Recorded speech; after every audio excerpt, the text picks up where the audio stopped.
Welcome back. I'm delighted to be here with you. It's Mensah Oteh, and I'm going to be talking about a concept called leverage.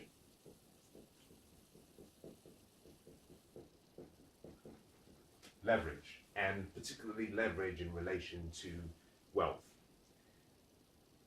Now, I want you to think about a fulcrum and a lever. I want you to imagine you have someone standing there, a few people, and you have one person standing there. You can, just by looking at that, know that it will be almost impossible for this one person to swing this lever back into an equilibrium position, or to take it all the way up to their desired position. And what is leverage?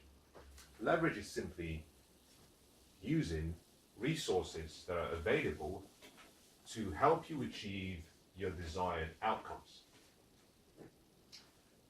And there is no better place to see leverage in use than in creating wealth. The biggest mistake most people make is to assume that they can create wealth on their own. I don't think it cannot, I'm not saying it cannot be done, it can, but it's a very slow way to creating wealth. Leverage helps you achieve more by doing less. So for example, if I wanted to travel from London, England, and I wanted to travel to France, rather than drive from London to France myself, I can walk into King's Cross, St. Pancras Station. From St. Pancras Station, I can take a train, the Eurostar train that goes through the Eurotunnel, and in 2 hours and 50 minutes, I would be in Paris. I can have a great lunch, I can walk around the beautiful city, I can do business, and I can come back to London. If I decided to drive the same destination from London, probably would take me about a day, but I would get there and I would be exhausted. Now, with the first option, I've used leverage. I'm using other people's time, I'm using other people's intelligence, other people's efforts, other people's experience. And by using other people's experience, it costs me some money to buy tickets, but it allows me to achieve my outcomes and my dreams much easier than if I try to do it on my own. The same process occurs with creating wealth. One of the first things you must do is decide that you're not going to be an island to yourself. You don't want to be an island to yourself. So you must learn to collaborate by using leverage. Now there are 4 leverage options that I'm going to talk about, but my focus is going to be on the first 2. Now the first leverage option that you must consider if you want to be wealthy is wisdom. The second is debt. The third, relationships.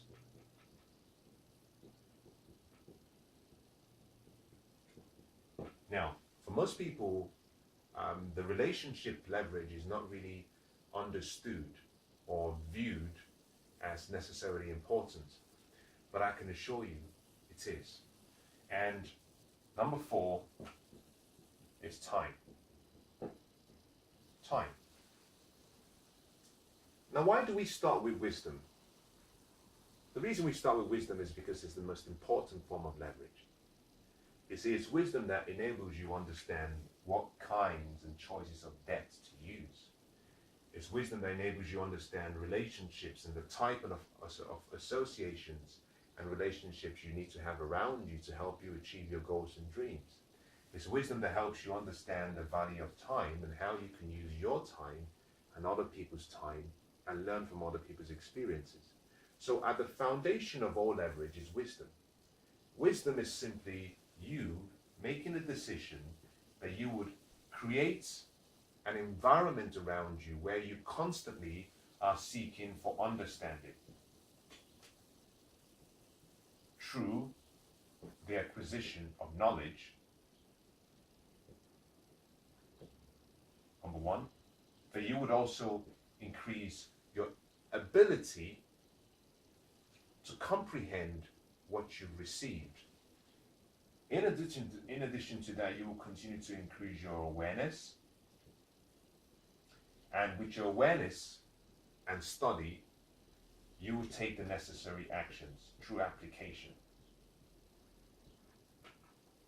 That is how wisdom is created.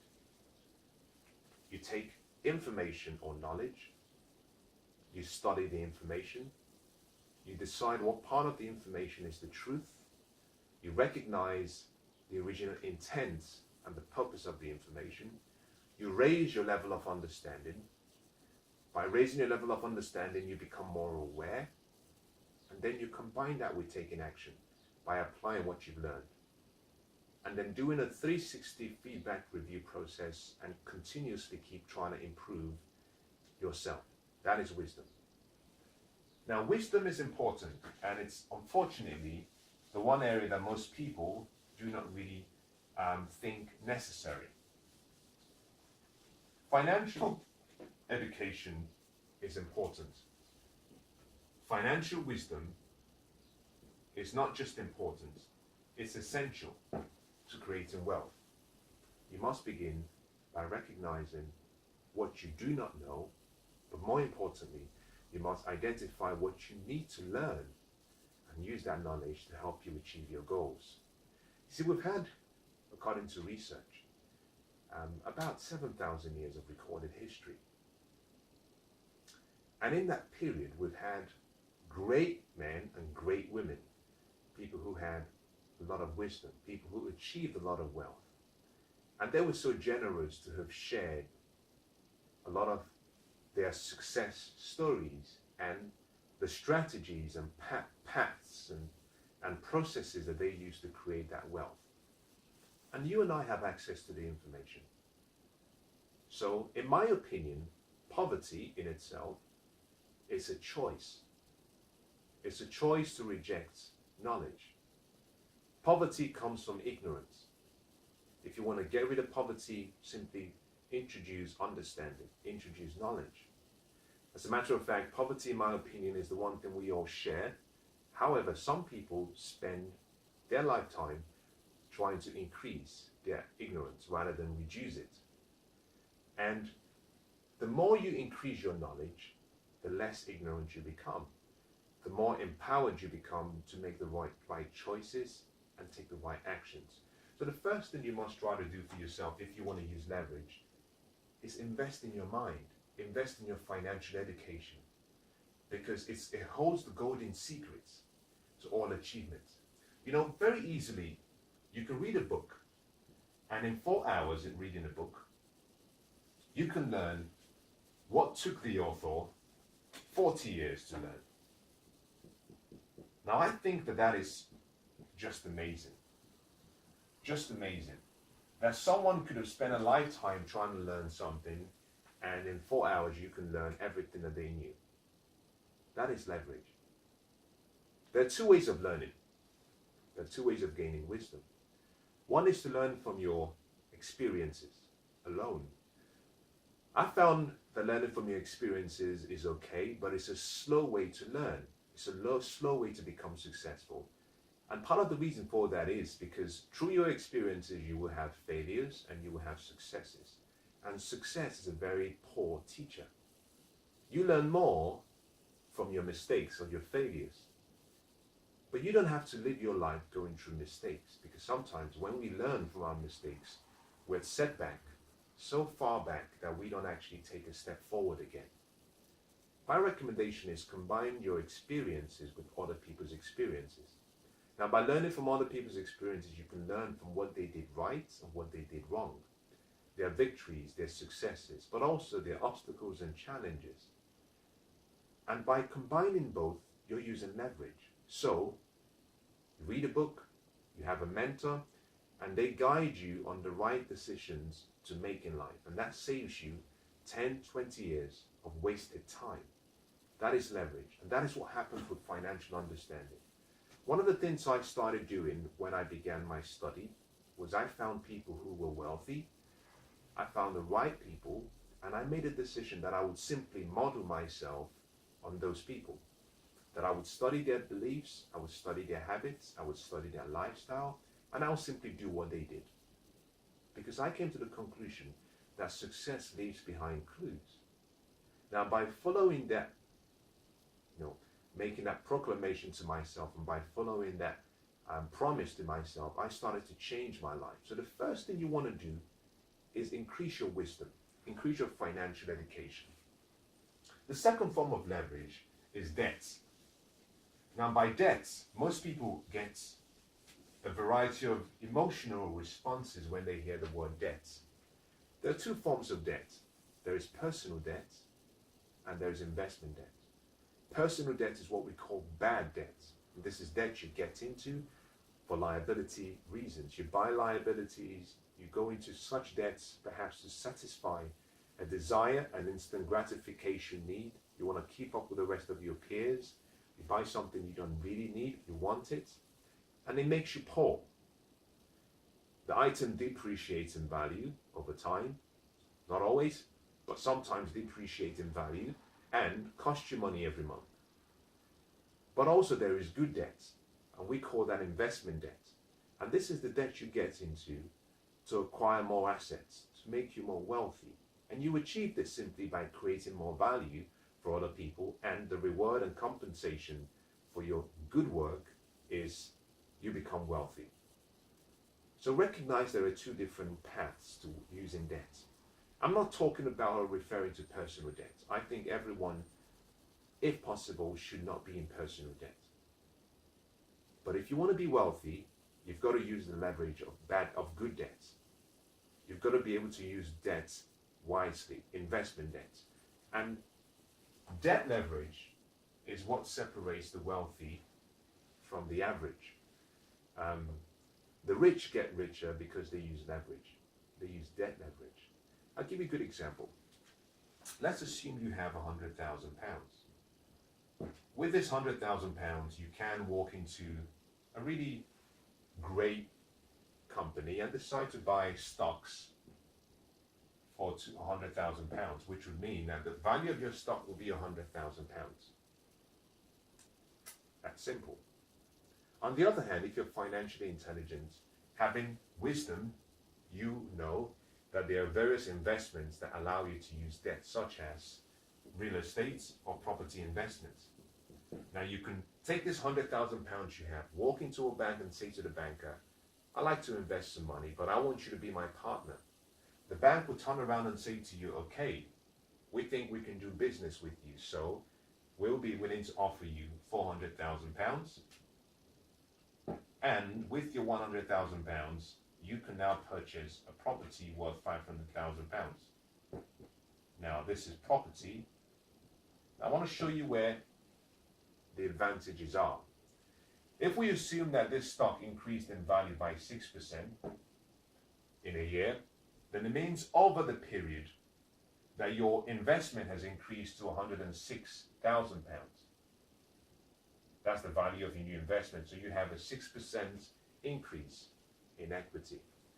If the same property had increased by 6%, then by 6%, what you now have is the same, now think about this, the same investment, in this case, has increased by £30,000. So your total investment now is £130,000.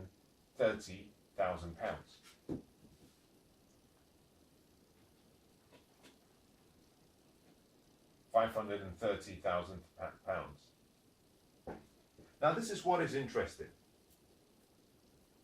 With the first option, your stock, if we assume it's gonna buy 106, your total equity is 106,000. You invested 100,000 in this original investment. Now, in that period, the property is gonna buy 6%. However, now think about this. However, in this case, there could have been things that you may have done to the property to help increase its value even more. But what I want to point out to you is this. If you invested 100,000 and the bank gave you £400,000, and this property increased in value by 6%, just 6%, then what you have is £530,000.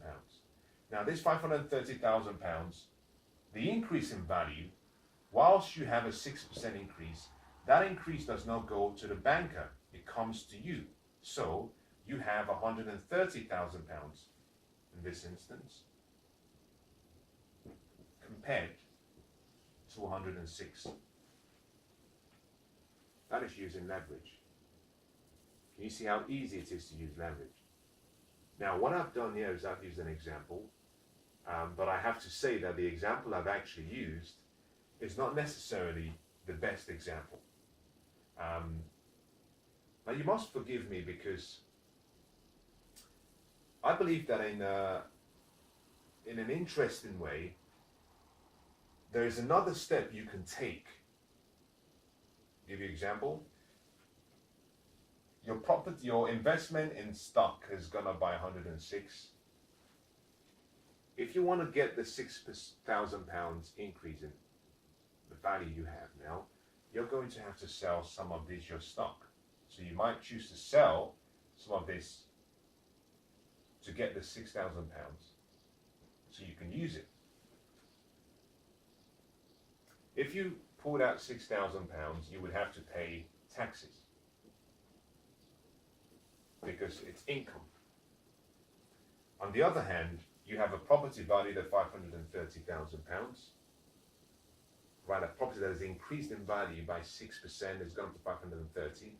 Now, what I want to show you is how powerful leverage is. You can go back to the bank and say to the bank, I want to pull out some money from this particular investment. The bank will send someone to value the property. Now, although there's been an appreciation of 6%, what the bank might come back with, or the valuer might come back with, is say, some improvements have been done to the house, and the house has actually gone higher than £530,000. Perhaps they say it's now worth £600,000. The bank will be willing to give you 75% of the difference between the value price and the debt you have in the property. So you're looking at 75% of £200,000 that the bank is willing to give you. This is beautiful. Now, what you do is you take this 75%, which in this case is £150,000. You can pull this £150,000 out of the account. I'm going to continue here. You can take this £150,000, which is now income you have. The difference is debt. And because it's debt, you don't pay taxes on it. You have to pay £6,000 from your stock. £150,000, you don't have to pay a dime. Now you can take this £150,000 and you can go back to the bank and say, I found another investment. I want to invest again, and I want you to be my partner. The bank might look at what you have and say, okay, we think we can do business with you, and because of how well you managed the first investment, we're going to go into business with you, but this time around, we are going to loan you £600,000, which is like an 28% loan equity ratio. You add your £150,000 to that to get £750,000 property. We assume again with the first investment it goes up by another 6%, meaning your investment now goes up by another £6,000. Although it will be compounded because you're dealing with, actually you've taken out £6,000, so it's back to 100,000. It increases again by 6%, so you have £106,000. If we assume that in the same period that this particular investment increased by 10%, now a 10% increase will simply mean that your property is now valued at £750,000 plus £75,000, which would mean that you now have a property worth £825,000. But Your debt is only £600,000. Again, you can go back to the bank and you can say to the bank, well, I want to pull out some equity. The bank says to you, we'll give you 75% of the difference between £825,000 and £600,000, which is £225,000. 75% of £225,000 will give you roughly about 200k. Now this is an approximate number. You've just generated £200,000 that you don't have to pay taxes on. Is your money. In addition to that, you have a property now valued. You still have the first property. The property is valued as it originally was, £600,000. You have a second property that is now valued at £825,000. In addition to that, you have £200,000 in your pocket. Now, can you see the difference here now? With the first option, you're having to use your own leverage. You're using no leverage. It's your savings, you're working for it.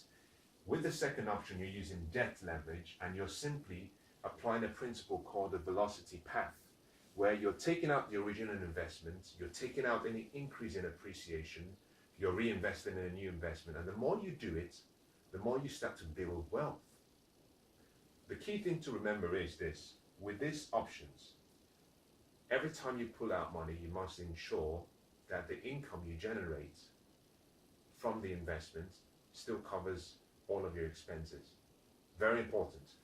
But coming back to this final scenario, you have £200,000, you go back to the bank this time around says, we'll give you £800,000. You combine it with your £200,000, you have £1 million. You go to the market, you buy £1 million worth of property, it increases in value by 6%. That means you have 6% of 1 million. Now, can you see, without doing the whole math, can you see the power of leverage? The thing to remember is this: you cannot do this with all debts. This is where financial wisdom comes in. By studying and becoming financially intelligent, you start to understand the various investment vehicles, investment options, investment types that allow you to use leverage. Leverage using debt makes the rich richer, but you cannot use debt leverage for all investments. For example, the bank will not loan you money to buy stocks or bonds or oil or silver or gold. The bank will loan you money to buy real estate. So it's about study. The more you study, the more you understand how you can make yourself wealthier. I'm going to conclude there, but I want to say something. You have to understand that leverage is the new currency. If you want to be wealthy, start to use leverage. Use the leverage of your mind, and then use the leverage of other people's resources, other people's time, other people's knowledge, intelligence, and other people's money. Do that, and you'll find yourself right where you want to be financially in a very short time. God bless.